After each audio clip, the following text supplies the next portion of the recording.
ఇప్పుడు ఈరోజు మేము ముఖ్యంగా ఈ ప్రెస్ మీటు అందరికీ తెలుసు. ఈరోజు ఆంధ్రప్రదేశ్ రాష్ట్రంలో ఉండేటువంటి ప్రజలందరూ ఒక్కసారి ఉలిక్కి పడేటట్టుగా జరిగినటువంటి సాయి కృష్ణ మిస్సింగ్. సాయి కృష్ణ అనే వ్యక్తి పేరు గాదే సాయి కృష్ణ అనే వ్యక్తి అబ్బాయి 23 నుంచి 24 ఏళ్ల మధ్య వయసున్నటువంటి గాదే సాయి కృష్ణ గత నెల కనిపించకుండా పోయినప్పటి నుంచి ఇప్పుడు మేము కూర్చున్న దాకా ఒక పెద్ద సెన్సేషను ఈ రాష్ట్రంలో జరుగుతుందనే విషయం అందరికీ తెలుసు. గాదే సాయి కృష్ణ ఉన్నాడా లేదా, లాకప్ డెత్ అయ్యాడా అనేది ఒక ప్రశ్నార్థకం. మా బ్యానర్లోనే చూశారు, లాకప్ డెత్ పక్కన మేము క్వశ్చన్ మార్క్ పెట్టాం. అయితే ఈ ప్రశ్న రావడానికి కారణం అతని తల్లి గాదే సాయి కృష్ణ తల్లి విజయలక్ష్మి గారు 45 రోజులుగా తన బిడ్డ ఆచూకీ కోసం తిరగని ఇల్లు లేదు, ఎక్కని గడప లేదు, అడగని మనిషి లేరు. ఈ విషయం చివరికి ఆమె తన బిడ్డ ఏమైపోయాడో అని చెప్పేసేసి జరుగుతున్న ఈ క్రమంలో కుటుంబ సభ్యుల చొరవతో ఆ కన్నతల్లి బాధ కోసం ఇది హైకోర్టు మెట్లు ఎక్కిన విషయం, హెబియస్ కార్పస్ ఎక్కిన విషయం అందరికీ తెలుసు.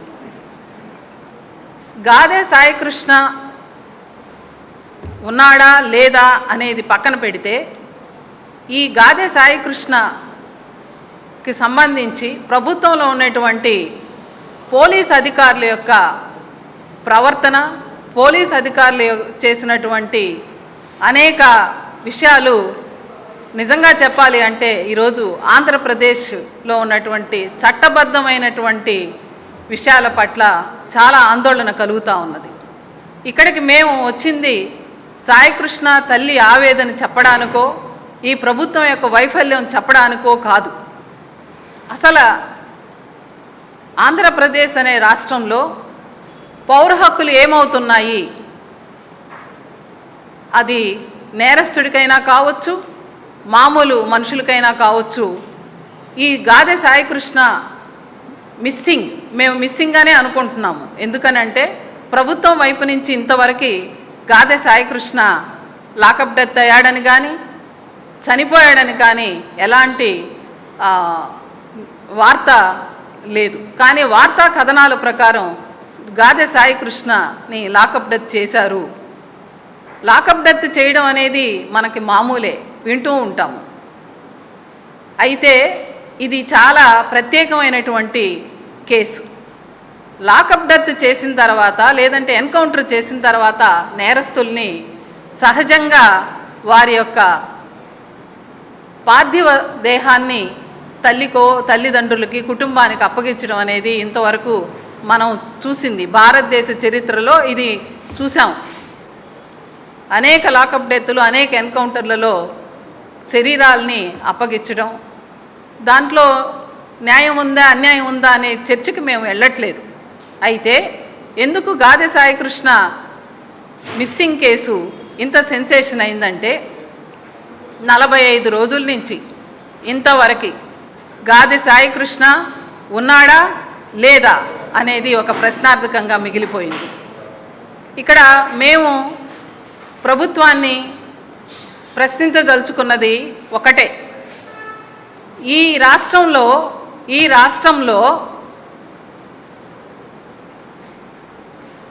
జీవించే హక్కు 21 ఉందా లేదా? అదేవిధంగా ఆర్టికల్ 21 జీవించే హక్కును మనకి ఇచ్చింది అంబేద్కర్ రాజ్యాంగం ప్రకారం. ఆర్టికల్ 20 ఒక వ్యక్తిని అరెస్ట్ చేస్తే చట్టబద్ధంగా శిక్షించాలని చెప్తా ఉంది. అదేవిధంగా ఆర్టికల్ 22 అరెస్ట్ చేసిన తర్వాత 24 గంటల లోపల ఆ వ్యక్తిని మ్యాజిస్ట్రేట్ ముందు హాజరుపరచాలి, శిక్షలు అమలు చేయాలి అని ఉంది. ఈ 3 గాదే సాయి కృష్ణ విషయంలో జరగలేదు. వీటికి తూట్లు పొడిచింది ఎవరో వ్యక్తిగతమైనటువంటి కక్షలతో గాదే సాయి కృష్ణని మిస్సింగ్ చేయడమా చంపడమా అయితే ఇంత ఆందోళన మాకు కలిగేది కాదు. ఈ మూడింటిని తుంగలో తొక్కినటువంటి వ్యక్తులు స్వయంగా ప్రభుత్వంలో ఉన్నటువంటి రక్షణ వ్యవస్థలో ఉన్నటువంటి పోలీసు అధికారులు. ఇదే ఇప్పుడు ఎక్కువ ఆందోళన కలిగిస్తూ ఉంది మా అందరిలో.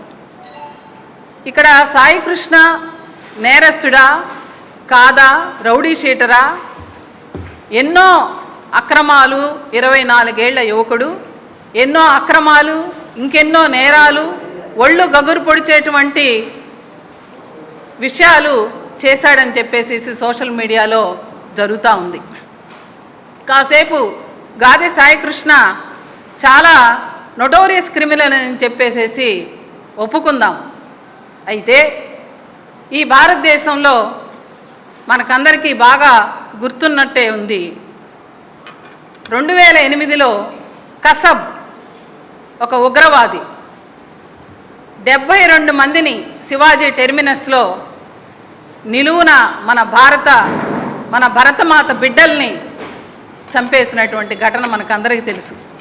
అదేవిధంగా అదే రోజు తాజ్ హోటల్లో 166 మందిని ఉగ్రవాది మోక నిలువున చంపేసినటువంటి ఘటన. అందులో భరతమాత ముద్దుబిడ్డలైనటువంటి అనేక మంది సైనిక అధికారులు, పరమవీర చక్రలు పొటన పెట్టుకున్నటువంటి వార్లలో సజీవంగా దొరికిన కసబ్ ఒక్కడినే 2012 నవంబర్ 21న భారత రాజ్యాంగంలో ఉన్నటువంటి శిక్షా స్మృతిని అమలు చేస్తూ ఉరి తీయడం జరిగింది. మరి గాదె సాయికృష్ణ ఏమేమి నేరాలు చేశాడు, ఎంతెంతమందిని చంపాడు, లేదంటే ఎంతెంతమందిని అటెంప్ట్ రేపులో లేదంటే నిజంగానే రేప్ చేశాడు, చెప్పరానటువంటి నేరాలు చేశాడు అనుకుంటే అది పోలీస్ డిపార్ట్మెంటు ఆ కేసులన్నింటినీ తీసుకొని చట్టబద్ధంగా గాదె సాయికృష్ణకి శిక్షలు విధించాల్సినటువంటి అంబేద్కర్ రాజ్యాంగం మన ముందు ఉన్నది. మరి దానికెందుకు ఆ రాజ్యాంగాన్ని పాటించకుండా ఈరోజు ఉన్నాడా లేదా అంటూ గాదె సాయికృష్ణ తల్లి, మేమందరం తల్లులమే, ఇక్కడ మా అందరికీ బిడ్డలు ఉన్నారు. బిడ్డ ఎంతటి నేరస్తుడైనా కనీసం నా బిడ్డ ఎక్కడున్నాడో చెప్పండి, లేదా చనిపోతే కాస్త బూడిదైనా ఇవ్వండి అని అడుగుతూ ఉంది గాదె సాయికృష్ణ తల్లి. ఈరోజు కొంతమంది పెద్దలు అంటున్నారు, ఓ రౌడీ షీటర్ని, ఒక క్రిమినల్ని కోసం ఇంత ఆగం చేస్తున్నారు అంటున్నారు. అయ్యా, మేము అడుగుతూ ఉన్నాము, ఈ దేశంలో ఈ రాష్ట్రంలో ఎంతోమంది క్రిమినల్స్ ఉన్నారు, ఎన్నో జరుగుతూ ఉన్నాయి. పట్టపగలే డ్రగ్స్ తీసుకుంటూ పట్టుబడినటువంటి ఎంపీలు ఉన్నారు, ఆడపిల్లని మాయమాటలు చెప్పి మోసం చేసినటువంటి ఎమ్మెల్యేలు ఉన్నారు ఈ ఆంధ్రప్రదేశ్ రాష్ట్రంలో. ఎందుకు మేము పేర్లు చెప్పట్లేదంటే, మేము రాజకీయాలకు అతీతంగా ఇక్కడ సాయికృష్ణకి న్యాయం జరగాలి, సాయికృష్ణ కుటుంబానికి న్యాయం జరగాలి అని మాత్రమే కాదు. కాబట్టి రౌడీ షీటర్లైనా, క్రిమినల్స్ అయినా, రేపిస్టులైనా దాన్ని శిక్షించడానికి భారతీయ శిక్షా స్మృతి ఉంది. వారు శిక్షిస్తారు. అవసరమైతే సాయికృష్ణ లాంటి వాళ్ళని, పేరు పోగు క్రాంతి కుమార్ లాంటి వాళ్ళని, భయపడిపోయి ఆత్మహత్య చేసుకున్నటువంటి పేరు పోగు క్రాంతి కుమార్ లాంటి రౌడీ షీటర్స్ని శిక్షించడానికే రక్షణ వ్యవస్థ ఉంది. మీరు దాన్ని కాదని చెప్పేసేసి మీ సొంత రాజ్యాంగాన్ని అమలు చేశారు. కాబట్టి ఇది ఈరోజు సాయికృష్ణ మిస్సింగ్ కేసు అని అనుకోవచ్చు, లేదు భయపడిపోయి పేరు పోగు క్రాంతి కుమారు సూసైడ్ ఆత్మహత్య చేసుకుంటూ ఒక వీడియో రిలీజ్ చేయొచ్చు. ఇంకా మనకు తెలియనటువంటి ఊర్లు పేర్లు మారిన ఇటువంటి కథలు ఎన్నో ఉండొచ్చు. ఒకటైతే చెప్తాం, మేము పౌర హక్కుల నేత బాలగోపాల్ గారు ఎప్పుడూ చెప్తూ ఉంటారు, ఏమని అంటే, ఒక న్యాయాన్ని అన్యాయాన్ని నిజంగా పాటించకుండా ఒక వ్యవస్థలో మనం పెట్టినప్పుడు, దాని మీద కొరడా జులిపించినప్పుడు అక్కడ అన్యాయం అయ్యేది బడుగు బలహీన వర్గాల ప్రజలే, మనుషులే అనేది. సామాజికంగా ఈరోజు చూస్తే గాదె సాయికృష్ణ జొమాటోలో పనిచేసి రోజుకు 350 రూపాయలు సంపాదించే పిల్లవాడు.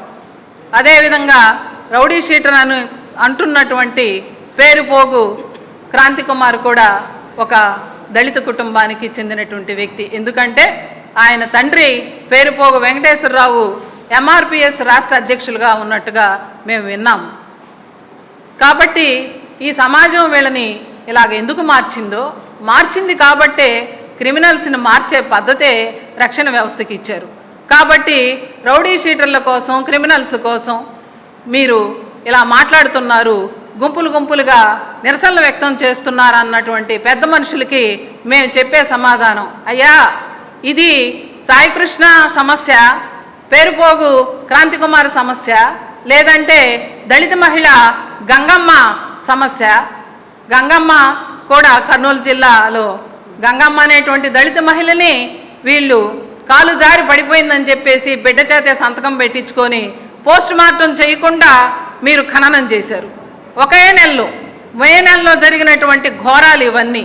ఎందుకనంటే మీరు మీ యొక్క నేరాల్ని కప్పుపుచ్చుకోవడం కోసం రాజ్యాంగాన్ని మీ చేతిలో తీసుకొని మీరు చేస్తున్నటువంటి దురాగతాలు మచ్చుకి 3 పోయిన నెలలో జరిగాయి. 1 గాదె సాయికృష్ణ మిస్సింగ్ కేసు, 2 మీ బెదిరింపులకు భయపడి ఇక తాళలేక తనువు చాలించినటువంటి పేరుపోగు క్రాంతి కుమార్ కావచ్చు, దళిత మహిళ ఒక చిన్న దొంగతనం మోపి మీరు కొట్టిన కొట్టులకి లాకప్లోనే మరణిస్తే మీరు పోస్ట్ మార్టం కూడా చేయకుండా ఖననం చేసిన తర్వాత ప్రజా సంఘాలు, ఉద్యమకారుల యొక్క పోరాట ఫలితంగా మళ్ళీ ఆమెను సమాధిలోంచి తీసి డిఎన్ఏని ఈరోజు దాన్ని సుప్రీంకోర్టు వరకు వెళ్తున్నటువంటి పరిస్థితి కావచ్చు.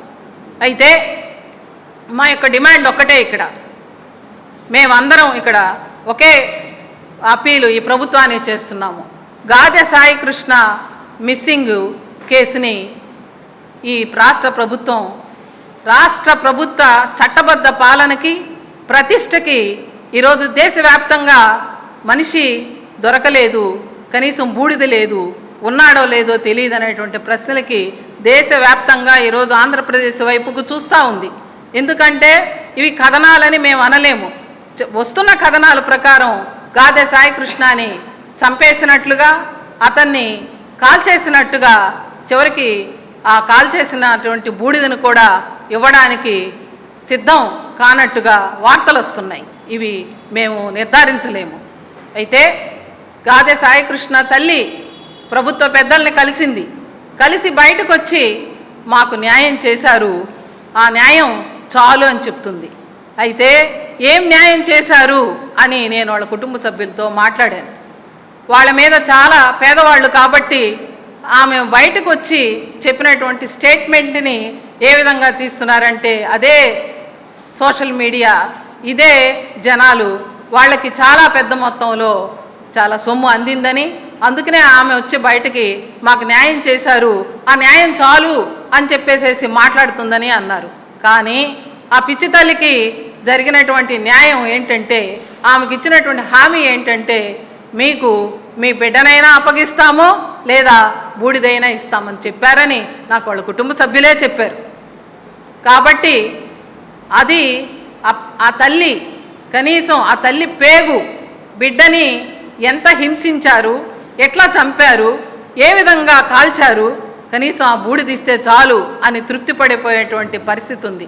ఈ పరిస్థితుల్లో మాలాంటి చైతన్యవంతమైనటువంటి వాళ్ళు మాట్లాడుతుంటే దాన్ని ప్రభుత్వానికి వ్యతిరేకంగానో ఇంకొక రకంగా అంటారు. కానీ ఈ ప్రభుత్వ ప్రతిష్ట పెరగాలన్నా, ఈ ప్రభుత్వం చట్టబద్ధ పాలనకు లోబడి ఉందని తెలియాలన్నా మేము ఒకటే రిక్వెస్ట్ చేస్తున్నాము, మీరు చరిత్రలో నిలబడేటట్టుగా ఈ గాదె సాయికృష్ణ మృతిలో, లేదా పేరుపోగు క్రాంతి కుమార్ మృతిలో, లేదా గంగమ్మ దళిత మహిళ గంగమ్మ మృతి లాకప్ డెత్లో ఏమి జరిగిందో మొత్తం మీరు సిబిఐ చేత ఎంక్వైరీ చేయించి నిజానిజాలని తెలిపి, తమిళనాడు తూత్తుకోడిలో ఎట్లయితే కరోనా టైంలో తండ్రి కొడుకుల్ని దారుణంగా కొట్టి చంపిన తర్వాత వారి యొక్క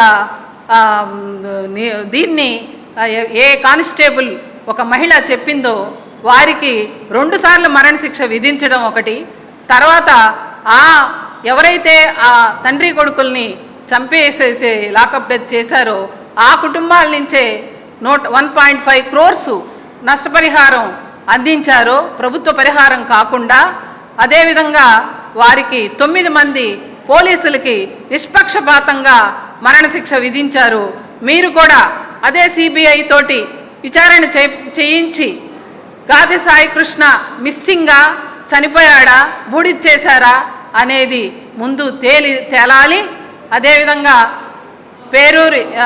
పేరుపోగు క్రాంతి కుమార్ మృతికి ఎందుకు ఏది కారణాలయ్యాయని కూడా అదే సిబిఐ విచారించాలి. ఎందుకంటే ఈ కారణాలన్నిట్లో రెండిట్లో ఇక్కడ ఒక సిఐ గారు పేరు ప్రముఖంగా వినిపిస్తూ ఉంది. అదేవిధంగా గంగమ్మ మరణం వెనుకున్నటువంటి ఆ మిస్టరీని కూడా ఛేదించాలి. ఇది మేము అడుగుతున్నటువంటి డిమాండు. ఇది ప్రభుత్వానికే కాదు, ఈరోజు ఆంధ్రప్రదేశ్లో ఉండేటువంటి పౌర సమాజం అంతా పోలీసు వ్యవస్థ అంటే వణికిపోయేటువంటి పరిస్థితి ఈరోజు వచ్చింది. ఇది ఈ విధంగా మీరు ప్రభుత్వం గనక సిబిఐ చేత మీరు నిష్పక్షపాత విచారణ చేయించగలిగితే నిజంగా ఎవరైతే ఈ దాంట్లో ఇన్వాల్వ్ అయ్యారో వాళ్ళందరికీ ఖచ్చితంగా భారత శిక్షా స్మృతి ప్రకారం కఠినమైనటువంటి శిక్షలు వేస్తారు. ఎందుకంటే భారతీయ న్యాయ వ్యవస్థ మీద మాకందరికీ చాలా నమ్మకాలు ఉన్నాయి.